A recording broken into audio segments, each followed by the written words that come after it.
nun RTI media. నమస్కారం, వార్తలకు స్వాగతం. ముందుగా ముఖ్యాంశాలు.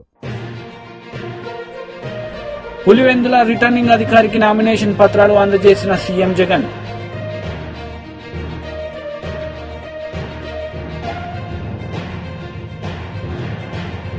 మరోసారి మోడీని ప్రధానమంత్రిగా చేయాలని కోరిన కేంద్ర మంత్రి అమిత్ షా. సిద్దిపేట జనసభలో ప్రసంగం. పులివెందులనే నా ప్రాణం, విజేతలు ఎవరో తేల్చేది ప్రజలే అన్నారు జగన్. సర్వమత ప్రార్థనల అనంతరం నామినేషన్ వేసేందుకు వెళ్లే ముందు పులివెందుల సిసిఐ గ్రౌండ్ లో జరిగిన సభలో ఆయన మాట్లాడారు. చిన్నాన్న గారి విషయానికి వద్దాం. ఇక మా చిన్నాన్న గారి విషయానికే వద్దాం. మా వివేకం చిన్నాన్నను ఎవరు చంపారో, ఎవరు చంపించారో ఆయనకు, ఆ దేవుడికి, ఈ జిల్లా ప్రజలందరికీ కూడా తెలుసు ఏం జరిగింది అన్నది. కానీ బురద జల్లేందుకు ఇద్దరు చెల్లెమ్మలను ఎవరు పంపించారో, వారు వెనకాల ఎవరు ఉన్నారో మాత్రం మీ అందరికీ కూడా రోజు కనిపిస్తూనే ఉంది. ఇంకా ఆశ్చర్యం ఏమిటో తెలుసా? వివేకం చిన్నారను అతి దారుణంగా చంపి, అవును నేనే చంపాను అని అతి హేయంగా బహిరంగంగా చెప్పుకుంటూ తిరుగుతున్న హంతకుడికి మద్దతు ఇస్తున్నది ఎవరు? మీరే రోజు చూస్తున్నారు కదా అని అడుగుతా ఉన్నాను.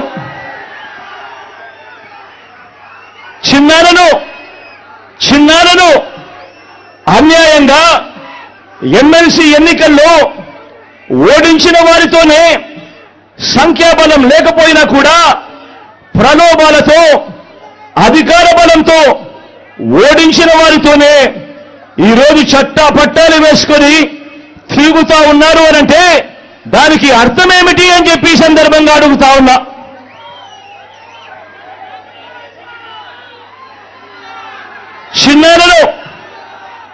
చిన్నానకు రెండో భార్య ఉన్న మాట వాస్తవం అవునా కాదా?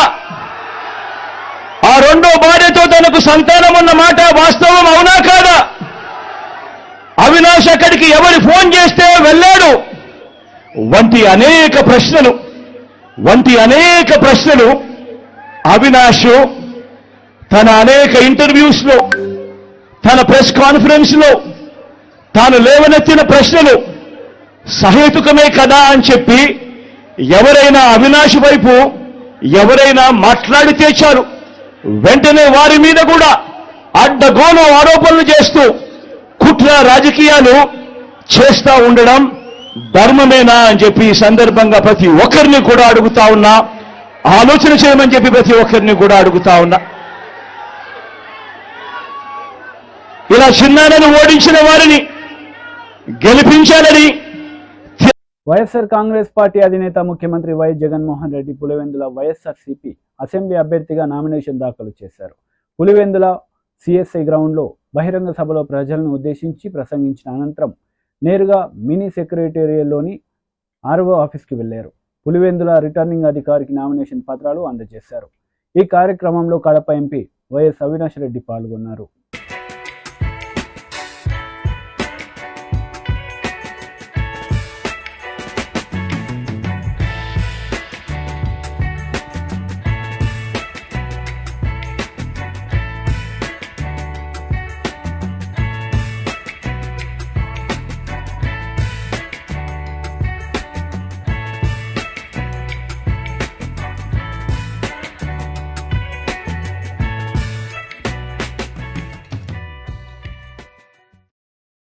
ఏఐసిసి హెచ్క్యూలో జైరాం రమేష్ కాంగ్రెస్ పార్టీ బ్రీఫింగ్ నిర్వహించారు. ఈ సందర్భంగా బీజేపీ పార్టీపై విమర్శలు చేశారు. उन्होंने हमारे न्याय पत्र को पहले सांप्रदायिक रंग देने की कोशिश की, बाद में कई ऐसे बातें उठाई जिसका जिक्र हमारे न्याय पत्र में बिल्कुल है ही नहीं है. और राजस्थान में, मध्य प्रदेश में, कर्नाटक में, अलग अलग राज्यों में जो उनका प्रचार हो रहा है, महाराष्ट्र में, वो हमारे न्याय पत्र को खूब पब्लिसिटी दे रहे हैं। हालांकि ये गलत पब्लिसिटी है, झूठ पर आधारित प्रचार है, फिर भी पहली बार प्रधानमंत्री विपक्ष पार्टी के न्याय पत्र को, घोषणा पत्र को इतनी और इस तरीके से पब्लिसिटी दे रहे हैं। ये न्याय पत्र भारत जोड़ो यात्रा और भारत जोड़ो न्याय यात्रा के समय जो हमारे नेता जो इस यात्रा का नेतृत्व कर रहे थे, राहुल गांधी जी, और अलग अलग नेता जिसमें कांग्रेस अध्यक्ष भी शामिल थे, इन्होंने यात्रा में भाग ली, दोनों यात्राओं में भाग ली। और इस यात्रा के दौरान जो समाज के अलग अलग वर्गों से उनकी मुलाकात हुई, चर्चा हुई, जनता की चिंता वो सुने, जनता की परेशानी को उन्होंने देखा और उसी के आधार पर ये न्याय पत्र बना। क्योंकि बिल्कुल साफ हो गया था कि पिछले 10 साल में जो प्रधानमंत्री की नीयत है और प्रधानमंत्री की नीतियां हैं, उससे बेरोजगारी बढ़ी है, महंगाई पर कोई काबू नहीं ला पाए हैं और आर्थिक विषमताएं हमारे समाज में पिछले 100 सालों में इतना उस स्तर पर पहुंचा है जो पिछले 100 सालों में देखा नहीं गया। और यही तो हमारे मुद्दे हैं। भारत जोड़ो न्याय यात्रा के समय हमने बार बार कहा, राहुल जी ने बार बार कहा, कांग्रेस अध्यक्ष ने बार बार कहा कि नारी न्याय, युवा न्याय, किसान न्याय, श्रमिक न्याय और हिस्सेदारी न्याय, ये 5 न्याय हमारे चुनाव के रणनीति। సిద్దిపేట జనసభలో కేంద్ర మంత్రి అమిత్ షా పాల్గొన్నారు. మోడీని మరోసారి ప్రధానమంత్రి చేయాలని కోరారు. ఈ సందర్భంగా ఆయన ప్రసంగించారు. तेलंगाना को दिल्ली का एटीएम बनाकर रख दिया है। जो टीआरएस ने भ्रष्टाचार किया था, वो भ्रष्टाचार का, चाहे कालेश्वरम का हो, चाहे भूमि घोटाला हो, एक की भी जांच कांग्रेस पार्टी नहीं कर रही। टीआरएस और कांग्रेस पार्टी दोनों मिले हुए हैं।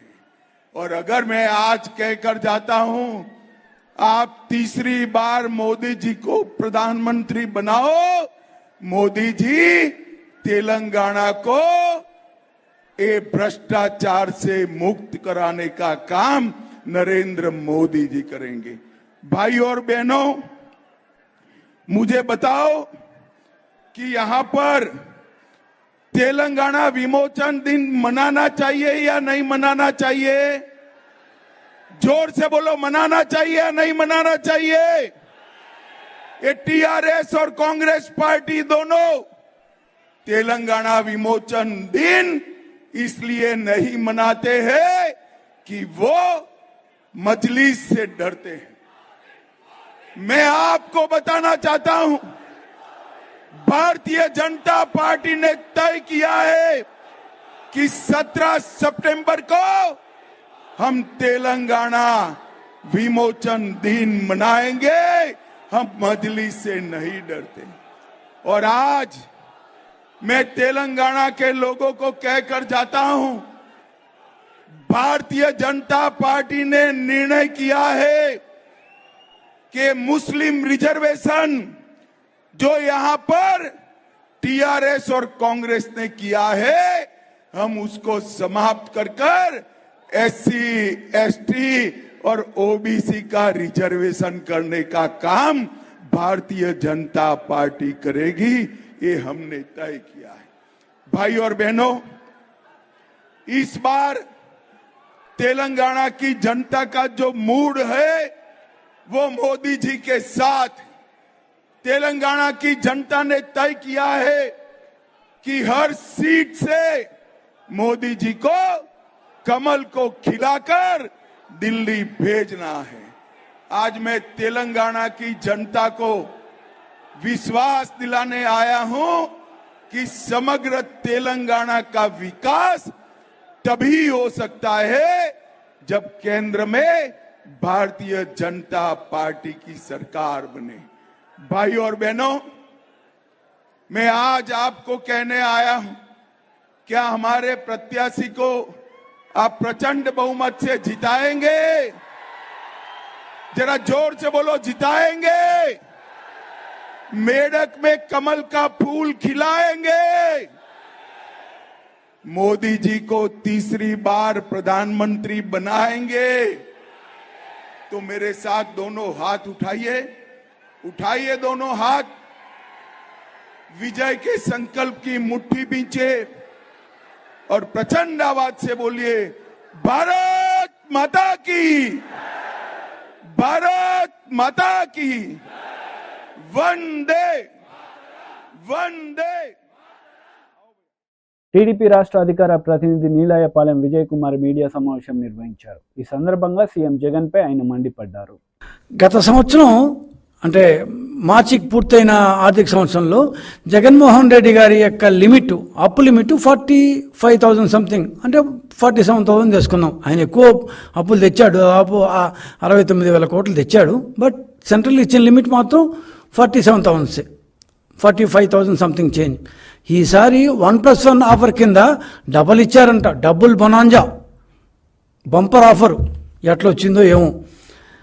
సరే, వాళ్ళు బంపర్ ఆఫర్ ఇవ్వడం, మన జగన్మోహన్ రెడ్డి గారు ఎంబడే దాన్ని అమల్లో పెట్టేయటం. ఏప్రిల్ నెల 3వ తేదీన పెన్షన్లకు కూడా డబ్బు లేకుండా, ఆ అప్పు వస్తే కానీ ఇవ్వడానికి వీలు లేకుండా ఆ నెపాన్నంతా తెలుగుదేశం పార్టీ మీద నెట్టడానికి ప్రయత్నించి ఫెయిల్ అయిపోయి మొత్తం మీద అప్పు తెచ్చుకొని పెన్షన్లు అయితే ఎట్లయితే ఇచ్చారంటే, అప్పు చేస్తే కానీ పెన్షన్లు కూడా ఇవ్వని స్టేజ్కి వచ్చేసారన్నమాట. అందుకని ఎంత వీలైతే అంత అప్పు తెచ్చుకోవాలని ఆయన ఆశయం. అసలు ఇంత అప్పులు ఎట్లొచ్చాయి? 1,00,000 రూపాయలు, దాదాపు 1,00,000 కోట్లు, 94,000 కోట్లు ఇప్పుడే వచ్చిందంటే ఇంకో 5,000-6,000 కోట్లు ఎక్కువ తీసుకోవడం పెద్ద కష్టమేం కాదు. 1,00,000 కోట్ల రూపాయలు అప్పు ఎలా అడిగావు జగన్మోహన్ రెడ్డి? ఏ బేసిస్ మీద అడిగావు? మాకు తెలిసిన ఆర్థిక దీని ప్రకారం ఏమంటారు, మన బుగ్గన రాజేంద్ర రెడ్డికి చాలా పెద్ద తెలుసు, ఆయన అందరినీ ఎగతాళి చేస్తుంటాడు. సో ఫ్రెషర్లని అదని ఇదని తెగతాలు చేస్తుంటారు. ఆయన చాలా ఎంబీఏ చదువుకున్నాడు, ఆయనకి ఎకనామిక్స్ బాగా తెలుసు. మేమంతా ఎకనామిక్స్ చదువుకున్న వాళ్ళు, మాకేం తెలుసు ఎకనామిక్స్, ఆయన అయితే ఎంబీఏ చదువుకున్నాడు. సో కానీ అప్పు లిమిట్ కేంద్రం ఎలా ఇస్తుంది అంటే, మన యొక్క స్థూల రాష్ట్ర ఉత్పత్తి అంటారంటే ఈ ఆర్థిక సంవత్సరంలో, పూర్తయిన ఆర్థిక సంవత్సరంలో ఎంత క్రయ విక్రయాలు జరిగాయి, స్థూలంగా మొత్తం ట్రాన్సాక్షన్స్, మొత్తం క్రయ విక్రయాల యొక్క వాల్యూ ఎంత, దాన్ని జిఎస్డిపి అంటారు. అంటే గ్రాస్ స్టేట్ డొమెస్టిక్ ప్రోడక్ట్, అంటే స్థూల. వైసీపీ లీడర్ పోతుల సునీత మీడియా సమావేశం నిర్వహించారు. ఈ సందర్భంగా చంద్రబాబు నాయుడు పవన్ కళ్యాణ్పై మండిపడ్డారు. ప్రభుత్వం పరిపాలన నడిచింది. మరి అందులో భాగంగానే మేము సిద్ధం సభలు ఒక వెల్లువలాగా ప్రజానికమంతా కూడా మరి ఇడుపులపాయ నుంచి ఇచ్చాపురం వరకు లక్షలాదిగా వేలాదిగా మేము సిద్ధమని చెప్పి ప్రజలందరూ కూడా తండోపతండాలుగా వచ్చి జగనన్నకి మద్దతు పలికినటువంటి సందర్భాలు రాష్ట్ర ప్రజలందరూ కూడా చూడడం జరిగింది. మరి ఇవన్నీ చూసి ఓర్చుకోలేనటువంటి ప్రతిపక్ష పార్టీ చంద్రబాబు నాయుడు, పవన్ కళ్యాణ్ రోజుకొక అబద్ధంతో, పూటకొక అబద్ధంతో మరి ప్రజల్ని దగా చేయాలి, మోసం చేయాలి, అధికారంలోకి రావాలని చెప్పి ఒక దాహంతో, అధికార దాహంతో ఈరోజు అబద్దాలు సృష్టిస్తూ, అబద్దాలు మాట్లాడుతూ నిత్యం రాష్ట్ర ప్రజలకి పక్కదారి పట్టిస్తూ మరి మీడియా, వాళ్ళ పచ్చ మీడియా ద్వారా ఈరోజు అబద్దాలు చూయిస్తూ అబద్దాలు రాయిస్తున్నటువంటి తరుణం ఇది చంద్రబాబు నాయుడు. మొత్తం కూడా వాళ్ళకి ఈ సిద్ధం సభలు, మరి అలాగే ఈ 5 సంవత్సరాల పేద ప్రజల కోసం దేశానికి ఒక రోల్ మోడల్ గా, ఒక ఆదర్శంగా సంక్షేమ సుపరిపాలన నడిచినటువంటి జగన్మోహన్ రెడ్డి గారి పరిపాలన చూసి ఓర్చుకోలేక, ప్రజల్లో జగనన్నకు వస్తున్న ఆదరణను చూసి ఓర్చుకోలేక, మహిళా సాధికారత కోసం, పేదల విద్య కోసం, పేదల వైద్యం కోసం, రైతుల అభివృద్ధి కోసం ప్రతి గ్రామంలో అభివృద్ధి కేంద్రాలు ఏర్పాటు చేసి మరి గ్రామాన్నే కేంద్రంగా చేసుకుని పరిపాలించినటువంటి ప్రభుత్వం జగనన్న ప్రభుత్వం. ఈ రోజు ఈ రాష్ట్రంలో ప్రతి పేదవాడు జగనన్న రావాలి, రెండవసారి జగనన్న ముఖ్యమంత్రి కావాలి, ఇది చారిత్రక అవసరమని మహిళలు, రైతులు, విద్యార్థులు, మేధావులందరూ కూడా మరి కోరుకున్నటువంటి తరుణం ఇది. ఖచ్చితంగా జగనన్నకి అన్ని వర్గాల ప్రజల యొక్క మద్దతు 2024 ఎన్నికల వన్స్ మోర్ జగనన్న అని చెప్పి జగనన్నకు పట్టం కట్టబోతున్నారు మన ఆంధ్ర రాష్ట్ర ప్రజలందరూ. ఇవి చూసి ఓర్చుకోలేనటువంటి చంద్రబాబు నాయుడు వెన్నులో వణుకు పుట్టే ఈరోజు మరి ఇలాంటి అబద్దాలు మాట్లాడుతూ జగనన్నపై హత్యా ప్రయత్నం కూడా చేయడం జరిగింది. మరి రాష్ట్రంలో అక్కడక్కడ వాళ్ళ తెలుగుదేశం పార్టీ మూకలు వైఎస్ఆర్సీపీ పార్టీ నాయకులపైన దాడులు చేస్తూ మరి హత్యలు కూడా చేస్తున్నటువంటి సందర్భం రాష్ట్రంలో ప్రజలందరూ కూడా వీటిని గుర్తించాలి, గమనించాలి. ఇలాంటి వాళ్ళ మనకి పాలకులుగా మనం చూడాలి. మరి మన జగనన్న మన కోసం ఎంతో చేసినాడు, మరి ఎన్నో అభివృద్ధి కార్యక్రమాలు చేశాడు రాష్ట్రంలో. కాబట్టి ప్రజలందరూ కూడా ఎస్సీ, ఎస్టీ, బీసీ, మైనార్టీలందరూ కూడా సామాజిక న్యాయమే ధ్యేయంగా, అభివృద్ధి ధ్యేయంగా, సంక్షేమమే ధ్యేయంగా, వాళ్ళ పిల్లల చదువులే ధ్యేయంగా, మరి వాళ్ళ పిల్లలు రేపు మంచి భవిష్యత్తు ఉండాలని చెప్పి అక్క చెల్లెమ్మల సాధికారత దిశగా జగనన్న చేసినటువంటి అభివృద్ధి, సంక్షేమము మరి ఇవన్నీ చూసి ప్రజలందరూ కూడా ఎంతో ఆనందంగా, సంతోషంగా, ఎవరిని తట్టినా కూడా ఏ గ్రామానికి వెళ్లి ఈ రోజు వైఎస్ఆర్సీపీ నాయకులు ఈ ఎన్నికల్లో భాగంగా కూడా చాలా ఆనందంగా మేము జగనన్నకే ఓటు వేస్తామని చెప్పడం జరుగుతుంది. మేమందరం కూడా ఈ రోజు ప్రచారంలో ఏ గ్రామానికి వెళ్ళినా ప్రతి ఒక్క అక్క గాని, ప్రతి ఒక్క రైతు గాని ఈ రోజు జగనన్న ప్రభుత్వమే మాకు కావాలి, జగనన్న ఉంటేనే మాకు అమ్మ ఒడి వస్తుంది, జగనన్న ఉంటేనే మాకు చేయూత వస్తుంది, జగనన్న ఉన్నందువల్లే ఈ రోజు మహిళల సొంత ఇంటి కల సాకారం అయింది అని చెప్పి ప్రతి ఒక్కరు కూడా ఆనందాన్ని వ్యక్తపరుస్తున్న సందర్భం రాష్ట్రంలో జగనన్న ప్రభుత్వంలో. కాబట్టి చారిత్రక అవసరంగా 2024లో జగనన్నకి పెద్ద మెజార్టీ ప్రజలందరూ ఇవ్వబోతున్నారు. జగనన్న టార్గెట్ ఏదైతుందో 175 మరి 175 స్థానాలు అసెంబ్లీ స్థానాలు, 25 ఎంపీ స్థానాలు ప్రజలు ఇవ్వబోతున్నారనేది ఈ Telugu Desam. BRS leader Ponnala Lakshmaiah press meet నిర్వహించారు. ఈ సందర్భంగా ఇరు పార్టీలపై ఆయన మండిపడ్డారు. బనీన్ ఉంటుంది, బనీన్ మీద వస్తు వాళ్ళు వేస్తారు, ఇట్లా అంతే, ఇంకేం లేదు. పళ్ళ పూలు వేసుకుంటాడు 11 గంటల దాకా, మనకేం పని లేదు కదా, వ్యవసాయం పని లేదు, ఇంట్లో పని లేదు, బయట పని చేయలేడు, కూలినాలు చేయలేడు, ఉద్యోగం చేయలేడు. వాడు ఏం చేస్తాడు, పోతుంటే వాడు పోతుండ్రు అని అంటాడు. ఏదో ఒక్కసారి ఊరుకుంటారు, 2 సార్లు ఊరుకుంటారు, 3 సార్లు ఊరుకుంటారు. ఆ పెద్ద మనిషి కాదు, ఈ మధ్య పెద్ద మనుషులు ఊరుకొని ఒక్కసారి వేస్తే వాడు కింద పడతాడు. కింద పడితే వీళ్ళు వెళ్ళిపోతారు వేసి, వీడికి ఎన్నిసార్లు చెప్పిన పిచ్చోడు, ఎడ్డోడు అనుకుంటూ పోతారు. వాడు లేచి తువాల ఇట్లా కొట్టి భుజం మీద వేసుకొని, ఆహా ఇప్పుడు వాడనా, ఇప్పుడు కొట్టినవా, మళ్ళా సర్రా చూద్దాం అంటారా. ఇది మనకు తెలుసా తెలియదా అంటే వీళ్ళ స్థాయి ఎట్లుంటుందో ఆలోచించమని చెప్తున్నా.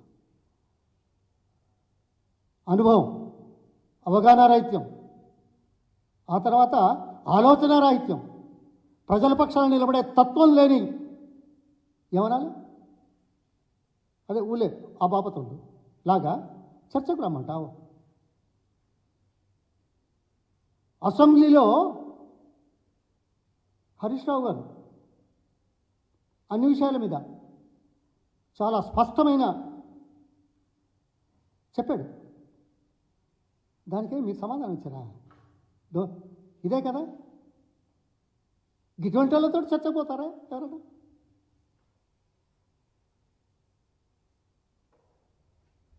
ఓకే, నేను కాదు ఇంకెవరన్నా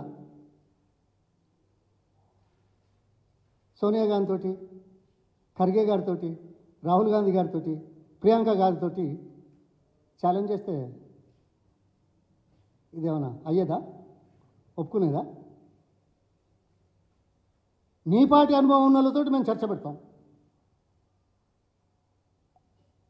120 రోజుల పరిపాలన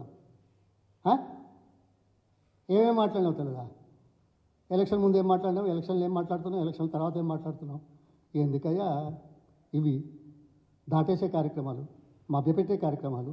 ఓట్ల సందర్భంలో దమ్ము ధైర్యం ఉంటే మీ హామీల మీద మాట్లాడాలి. మేము చేశామని ధైర్యంగా ముందుకు రండి. వస్తున్నావా? ఏదైనా మీటింగ్లో చెప్తున్నావా? ఫ్రస్ట్రేషన్లో ఉండి అక్కర్రాని కూతలు కూస్తున్నావు. నీ భాష ఏంటి? ఇది తెలంగాణ ప్రజలకు అవమానం కాదనుకుంటున్నావా? తెలంగాణ ప్రజలు గుర్తించలేరనుకుంటున్నావా? అదేదో తాడేసి ఉంచితే ఎవరెస్ట్ శిఖరం కిందికి వస్తుందని చెప్పే బాపతున్నట్టున్నది. లేకుంటే ఓ చెట్టు కొమ్మకు ఓ తాడేసి చెట్టును వలగొడుతున్న చూడు అన్నట్టున్నది. ఏం చెప్పాలి, ఏం మాట్లాడాలి? చర్చలు కాదు, ఇప్పటికే ఇచ్చిన సమాచారం మీద రండి, మాట్లాడండి. సమబుద్ధులతో చర్చలకు అవకాశం.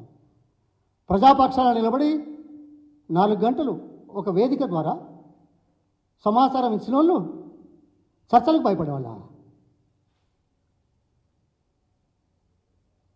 ఆ సమాజంలోని లోతుపాతులు, పరిపాలనా పరంగా చేయాల్సిన అవసరాలు, ముందు చూపు కార్యక్రమాలు ఇవి అర్థం చేసుకోలేని దౌర్భాగ్యపు వాళ్ళ ఛాలెంజ్లు తీసుకోవడం జరుగుతుందా? ఏ పార్టీలైనా ఏదో ఈయన ఛాలెంజ్ చేసినాడని నేను అన్నలా అవుతుందా? చేస్తారా? జాతీయ అధికార ప్రతినిధి తిరునగరి జోస్న మీడియా సమావేశం నిర్వహించారు. ఈ సందర్భంగా పలు అంశాలపై ఆమె మాట్లాడారు. ఎంత పెద్ద ఆర్థిక సరే యూజువల్గా అయితే జగన్మోహన్ రెడ్డి గారి విషయానికి వచ్చేటప్పుడు ఆర్థిక నేరస్తులు అనేటువంటి ఒక పాయింట్ వస్తుంది. కాకపోతే నేను ఆంటర్ప్రెన్యూర్షిప్ మీద మాట్లాడింది కాబట్టి let's talk about his entrepreneurship అని గనక తీసుకుంటే, జగన్మోహన్ రెడ్డి గారు తన తండ్రి అధికారంలో ఉండగా సుమారుగా 64 షెల్ కంపెనీలను ఏర్పాటు చేసి ఆర్థిక అవకతవకలకు పాల్పడ్డారు అనేటువంటిది సిబిఐ ఇచ్చినటువంటి ఒక నివేదిక. ఆ షెల్ కంపెనీలు ఏంటో కూడా కొన్ని నోటిఫై చేశారు వాళ్ళు. అది వాన్పిక్ కావచ్చు, ఆల్ఫా అవెన్యూస్ కావచ్చు, లేకపోతే గిల్క్రిస్ట్ ఇన్వెస్ట్మెంట్ కావచ్చు, లేకపోతే జెమ్ ఫైనాన్షియల్స్ కావచ్చు, Trident Temper Limited, Weave Promoters Private Limited, MKSS Software, లేకపోతే సిఎన్ఆ కన్స్ట్రక్షన్స్, ఇలా తీసుకుంటే మాంట్లే రియల్టర్స్, ఇలా తీసుకుంటే ఇందాక నేను చెప్పినట్టుగా 64 షెల్ కంపెనీలను ఐడెంటిఫై చేశారు. సిబిఐ ఐడెంటిఫై చేశారు, వాటిని నోటిఫై చేశారు. సో మల్బానీ group, Sigma Oxygen, Sai Surya, వామౌజ్ ఇవన్నీ తీసుకున్నాం. సరే, 2014 నుంచి 2019 వరకు ఏం చేశాడు జగన్మోహన్ రెడ్డి? ఒక షెల్ కంపెనీ కూడా ఏర్పాటు చేయాలి. కానీ అదే మళ్ళీ 2019 నుంచి 2024 వరకు, అంటే వాళ్ళ పార్టీ అధికారంలోకి వచ్చేటప్పటికి మళ్ళీ షెల్ కంపెనీల ఏర్పాటు స్టార్ట్ అయిపోయింది. సో ఈ 3 సంవత్సరాల్లో ఈ 5 సంవత్సరాల్లో మనం కనుక చూస్తే మళ్ళీ కొత్తగా షెల్ కంపెనీలు ఏర్పాటు చేస్తాడు. అది మనం షిర్డీ సాయి ఎలక్ట్రికల్స్ అని తీసుకోండి, ఆదాన డిస్టిలరీస్ తీసుకోండి, ఇండోసోల్ తీసుకోండి. సరే, వీటిని కొన్ని బినామీల పేర్లతో నడుపుతున్నాడా, ఏం చేస్తున్నాడా అనేటువంటిది అందరికీ విదితమైనటువంటి విషయమే. ఇవన్నీ కనుక చూస్తే అసలు జగన్మోహన్ రెడ్డికి ఆంటర్ప్రెన్యూర్షిప్ అనేటువంటి పదానికి అసలు ఎక్కడన్నా అర్థం ఉందా? ఎక్కడన్నా అసలు పొంతనుందా? అసలు నిజంగా ఆ పదానికి జగన్మోహన్ రెడ్డికి ఒక స్పెల్లింగ్ అన్నా తెలుసా అనేటువంటిది వాళ్ళందరూ ఆలోచిస్తున్నారు. ఎందుకంటే 2004కి ముందర ఉన్న ఇంటిని కూడా అమ్ముకోవాల్సినటువంటి పరిస్థితి ఉంటుందేమో అనేటువంటి ఒక పరిస్థితుల్లో ఉన్నటువంటి ఆ కుటుంబం ఆ తర్వాత 2004 తర్వాత 1000 కోట్ల ఆస్తుల్ని ఎలా గడించింది? ఇది సింపుల్గా, అంటే ఇంత తక్కువ వ్యవధిలో అన్ని 1000 కోట్ల ఆస్తులు ఎలా వచ్చాయి అనేటువంటిది ఈ వ్యాఖ్య మీరో నేనో ఇంకోళ్ళో చేసింది కాదు. సాక్షాత్తు దేశ అత్యున్నతమైన న్యాయస్థానం సుప్రీంకోర్టు చేసినటువంటి వ్యాఖ్య. ఏ రోజున? 2012 సెప్టెంబర్ 14వ తారీఖున చేసినటువంటి వ్యాఖ్య. అలానే గనక తీసుకుంటే ఒక వ్యక్తి కేవలం 10 ఏళ్లలో 1000 కోట్ల రూపాయల్ని ఎలా సంపాదించారు? దర్యాప్తు పూర్తయ్యేదాకా బెయిల్ సాధ్యం కాదు. ఇది అదే 2012లో అక్టోబర్ 5వ తేదీన బెయిల్ పిటిషన్ను కొట్టేస్తూ కోర్టు ఇచ్చినటువంటి వ్యాఖ్య. ఇలా గనక తీసుకుంటే నిజంగా కూడా అన్ని 1000 కోట్ల ఆస్తులు జగన్మోహన్ రెడ్డి ఎలా సంపాదించాడు?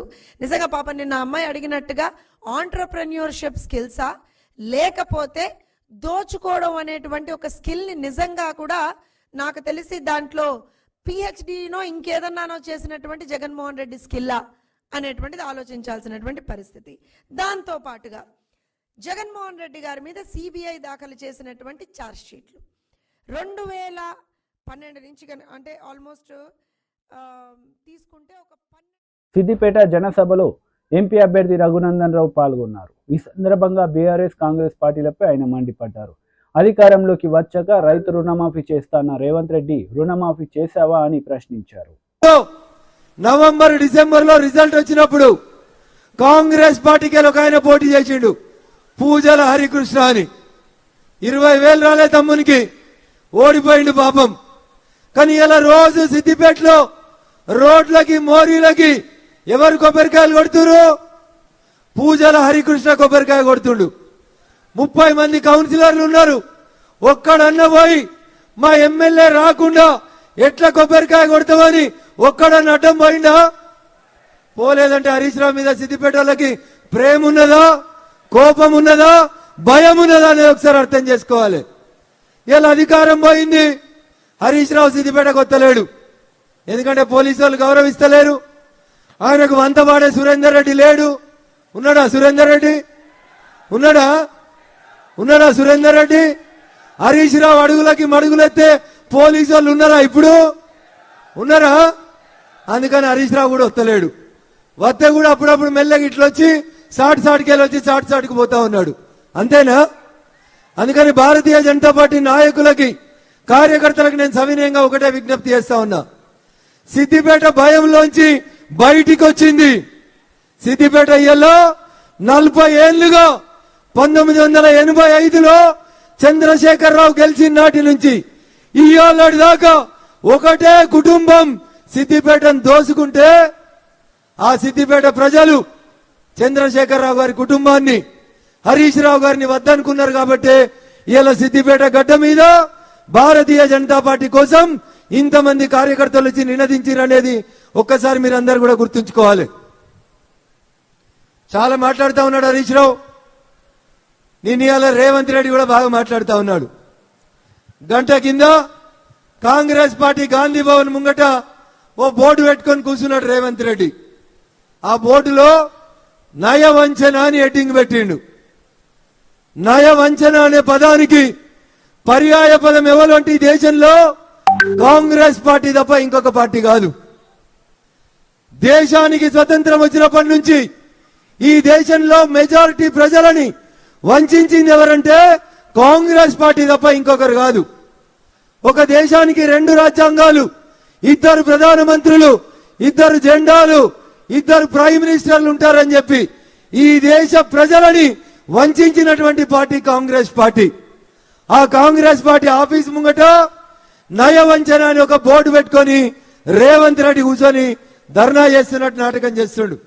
నేను సిద్దిపేట గడ్డ మీదకి వెళ్ళి రేవంత్ రెడ్డి గారిని అడుగుతున్నా, ఎన్నికలు అయిపోగానే డిసెంబర్ 9వ తారీఖు నేను ముఖ్యమంత్రి అయితే వెంటనే ప్రతి రైతుకి 2 లక్షలు రైతు రుణమాఫీ చేస్తా అన్నాడు. అయిందా రుణమాఫీ? ఇక రేవంత్ రెడ్డి దీన్ని అంటారు నయవంచన. అంటే ఓట్లేయించుకొని గడ్డకెక్కి ముఖ్యమంత్రిగా ప్రమాణం చేసి 4 నెలలు అయితే కూడా 2 లక్షల రైతు రుణమాఫీ చేయలేదు కదా. ఇగో దీన్ని అంటారు రేవంత్ రెడ్డి గారు నయవంచన అని దీన్ని చెప్తారు. ఏం చెప్పిండు? పెద్ద కొడుకు 2,000 ఇస్తుండు, ముసలవ్వకిత్తే ముసలాయనకి ఇత్తలేడు.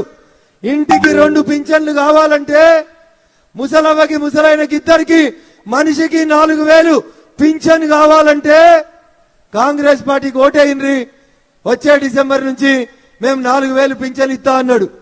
అక్క ఎవరికైనా 4,000 పింఛన్ వచ్చిందా? గిడ కూర్చున్న మా వాళ్ళు చెప్పాలి, ఎవరికైనా 4,000 పింఛన్ వచ్చిందా? రాలేదా? వచ్చిందా? జర గట్టిగా చెప్పాలి. గిట్టి వచ్చేదాకా 4,000 పింఛన్ వచ్చిందా? రాలేదు. ఇగో రేవంత్ రెడ్డి దీన్ని అంటారు నయవంచన. వార్తలు ముగించే ముందు ముఖ్యాంశాలు మరోసారి. పులివెందుల రిటర్నింగ్ అధికారికి నామినేషన్ పత్రాలు అందజేసిన సీఎం జగన్.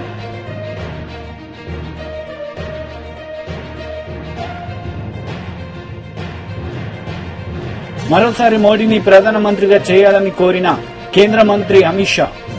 సిద్దిపేట జనసభలో ప్రసంగం. ఈ వార్తలు ఇంతటితో సమాప్తం. తిరిగి ప్రసారమయ్యే వార్తల్లో మళ్ళీ కలుద్దాం. అంతవరకు సెలవు. నమస్తే.